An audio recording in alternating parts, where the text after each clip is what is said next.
नमस्कार दोस्तों, कैसे हैं आप लोग। उम्मीद करते हैं खुश होंगे, बेहतर होंगे और स्वस्थ होंगे। दोस्तों, अभी तक आपने पर्यावरण में जितनी भी चीज़ें पढ़ी, अपने आसपास की चीज़ें, चाहे वो लिविंग थिंग्स की हों चाहे नॉन लिविंग थिंग्स, कहने का मतलब कि अगर वो जैविक हों या फिर अजैविक हों या भौतिक रूप में है, किसी भी रूप में है, तो दुनिया का एक ऐसा एलिमेंट है जिसका नाम है कार्बन। वो हर प्रकार के तत्वों में पाया जाता है, हर प्रकार के पदार्थों में वो पाया जाता है। तो हम इस लेक्चर में आज ये देखेंगे कि जो कार्बन है वो प्रकृति में, नेचर में कहाँ पाया जाता है और उसका किस प्रकार का संतुलन है हमारे जीवन में। तो पर्यावरण से रिलेटेड इस टॉपिक में हम देखेंगे कि प्रकृति में कार्बन का चक्र क्या है। कार्बन चक्र आपके कार्बन साइकिल को संतुलित करने के लिए ऑक्सीजन और कार्बन डाइऑक्साइड का जो साइकिल है, जो चक्र है हमारे लाइफ में, जो हम ऑक्सीजन लेते हैं, कार्बन डाइऑक्साइड छोड़ते हैं, उसकी जो साइक्लिंग प्रोसेस है उसको बैलेंस करने के लिए कार्बन साइकिल का हम अध्ययन करते हैं। तो आज हम देखेंगे कि प्रकृति में कार्बन जो है, अगर देखा जाए तो मूल रूप से, अगर कहा जाए कि मूल रूप से अगर कार्बन कहाँ पाया जाता है या देखा जाता है तो ग्रेफाइट में या फिर वो हीरा। मतलब कि कार्बन का जो मूल रूप है वो या तो ग्रेफाइट है या तो हीरा है। लेकिन हमको प्रकृति में अपने देखना है या फिर अपने वायुमंडल में देखना है, तो वायुमंडल में जो कार्बन है हमारे एक यौगिक के रूप में पाया जाता है। यौगिक मतलब एक पदार्थ की, समझिए कि पदार्थ का वर्गीकरण है जिसकी एक यूनिट, एक इकाई है। जैसे पदार्थ क्या होता है, या तो तत्व होगा या फिर वो यौगिक होगा या फिर वो मिश्रण होगा। तो अगर वायुमंडल में अगर देखा जाए तो कार्बन जो है यौगिक के रूप में पाया जाता है, जिसको हम कहते हैं कार्बन डाइऑक्साइड। ठीक है, तो अब जब हम समझते हैं कि वायुमंडल में उपस्थित जो कार्बन डाइऑक्साइड है, ठीक है, उसकी क्या साइक्लिंग या क्या प्रोसीजर है, कहाँ से कार्बन डाइऑक्साइड कौन लेता है, कौन उसको मतलब कि छोड़ता है, रिलीज करता है, ठीक है, और उसका पूरा चक्र के बारे में हम समझेंगे।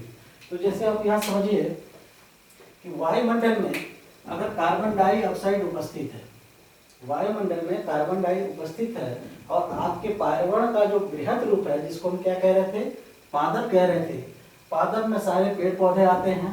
तो कार्बन, वायुमंडल से कार्बन डाइऑक्साइड का शोषण कौन करता है, पादप करते हैं। ध्यान दें इस बात को कि वायुमंडल से कार्बन डाइऑक्साइड का शोषण कौन करता है, पादप, मतलब कि पेड़ पौधे करते हैं अपना भोजन बनाने के लिए। तो अब अगर कार्बन डाइऑक्साइड का शोषण उन्होंने किया, दूसरी तरफ देखा जाए तो वायुमंडल से जो कार्बन का जो कुछ रूप है पानी में कार्बोनेट के रूप में पाया जाता है, पानी में जो है कार्बोनेट के फॉर्म में पाया जाता है। कार्बन का कुछ रूप कार्बोनेट के फॉर्म में पानी में पाया जाता है, जो बाद में चल करके चूना पत्थर का रूप ले लेता है, जो बाद में चल करके चूना पत्थर का रूप ले लेता है।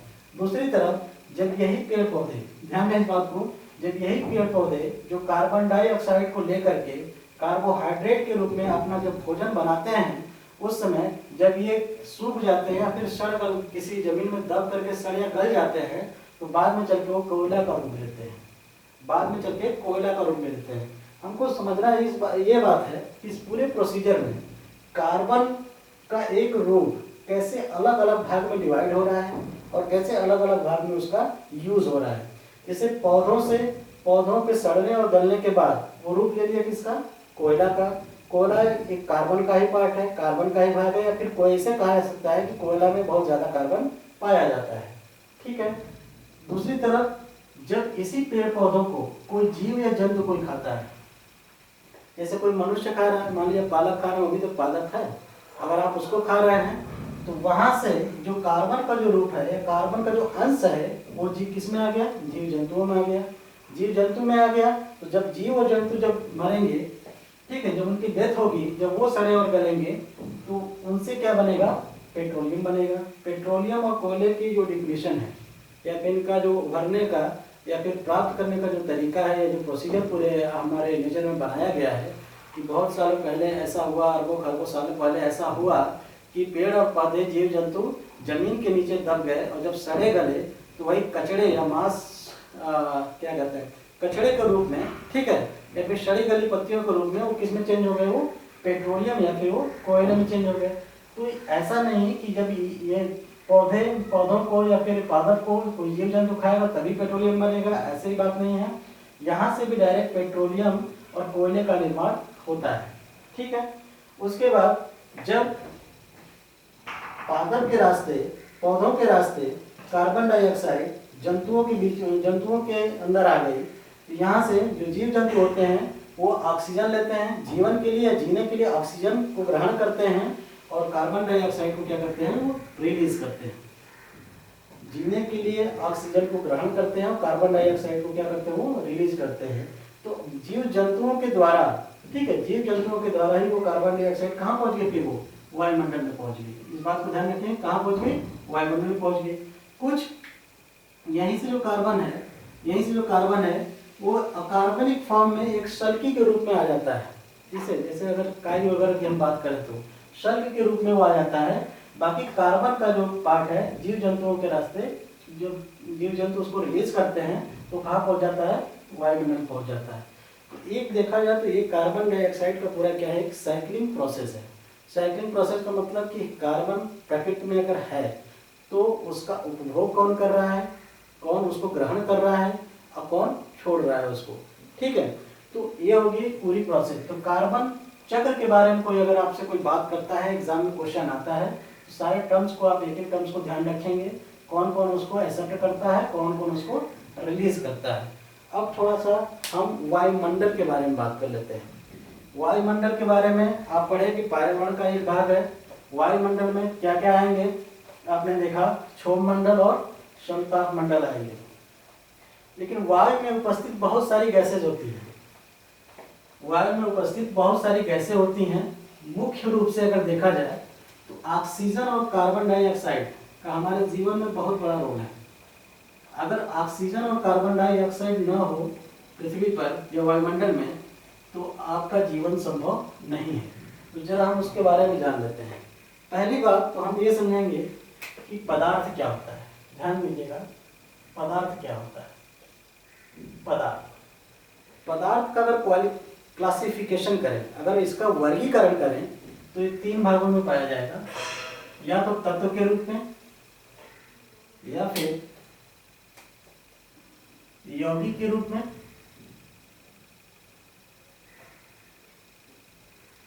यौगिक के रूप में,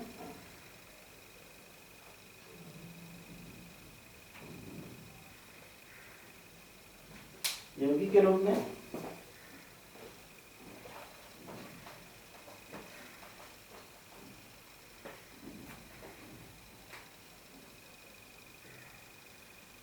तत्व के रूप में, यौगिक के रूप में, या फिर मिश्रण के रूप में। पदार्थ की अगर सबसे छोटी इकाई की बात करें, सबसे छोटी से छोटी इकाई की बात करें, वो होता है तत्व। 2 तत्वों के द्रव्यमान को जब मिला दिया जाता है तब जाके बनता है यौगिक। अब कई सारे यौगिक तत्व मिलकर के बनाते हैं क्या है, मिश्रण। तो वायुमंडल में देखा जाए, अगर हमारे वायुमंडल में देखा जाए तो कई प्रकार की गैसें जो है मिश्रित अवस्था में है। उनका अपना अपना एक अलग अलग परसेंटेज है, उसको भी हम देखेंगे। ठीक है, लेकिन मुख्य रूप से जो है हमारे वायुमंडल में 2 ऐसी गैसें हैं जिनको ध्यान में रखना है। जैसे एक ऑक्सीजन और दूसरा कार्बन डाइऑक्साइड। ऑक्सीजन की जो आवश्यकता है, ऑक्सीजन को कौन एक्सेप्ट करता है, कौन ग्रहण करता है, जंतु करते हैं।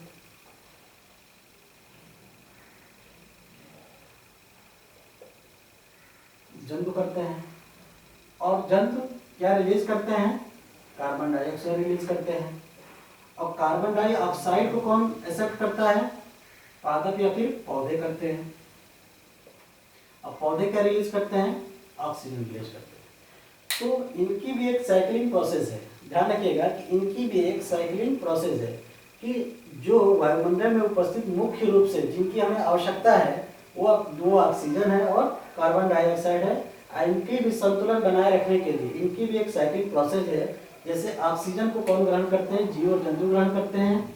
उसके बाद जीव और जंतु क्या रिलीज करते हैं, कार्बन डाइऑक्साइड रिलीज करते हैं।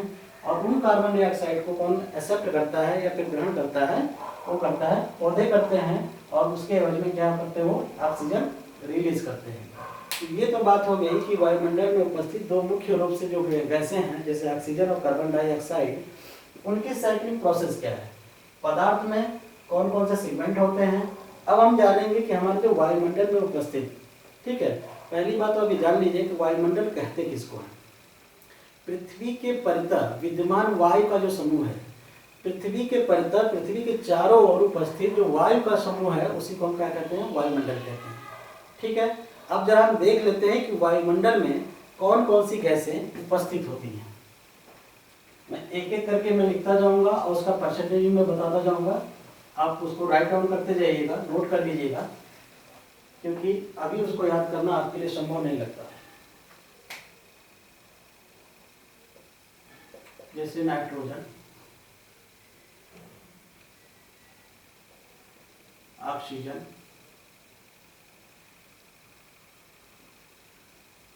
CO2 carbon dioxide, argon, neon, methane. अब इनके जरा हम परसेंटेज की बात कर लेते हैं। जैसे नाइट्रोजन की परसेंटेज की बात करें तो नाइट्रोजन हमारे वायुमंडल में 78.08% है, जो सबसे क्या है, अधिक है।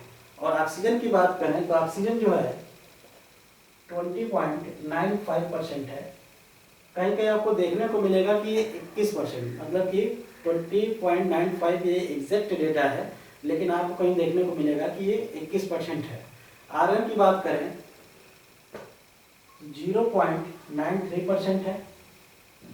और जो सबसे महत्वपूर्ण, जो लोग समझते हैं कि कार्बन डाइऑक्साइड सबसे महत्वपूर्ण गैस नहीं है, लेकिन आपके पर्यावरण में कार्बन डाइऑक्साइड बहुत ही महत्वपूर्ण स्थान रखता है, उसका परसेंटेज है 0.038%।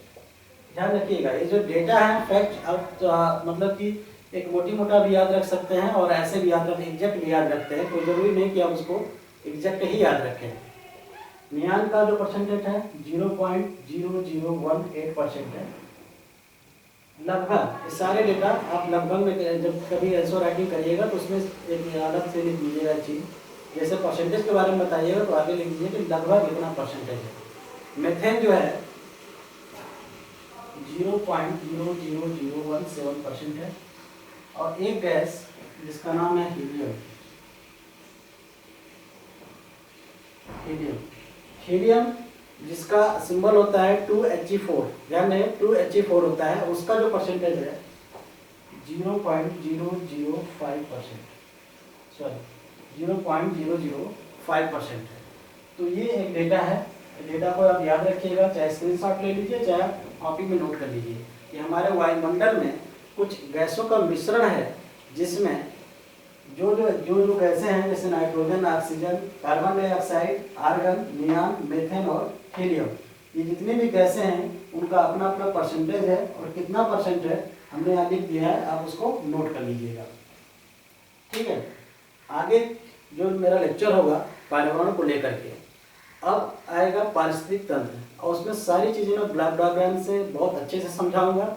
ठीक है, एक एक चीज़ लिख करके समझाऊंगा, तो आप कॉपी पेन लेकर बैठिए, अच्छे से नोट्स बनाइए, लिखने वाली बात नहीं, ब्लॉक डायग्राम को बनाइए, ब्लॉक डायग्राम बनाइए और उसे समझिए। ठीक है, धन्यवाद।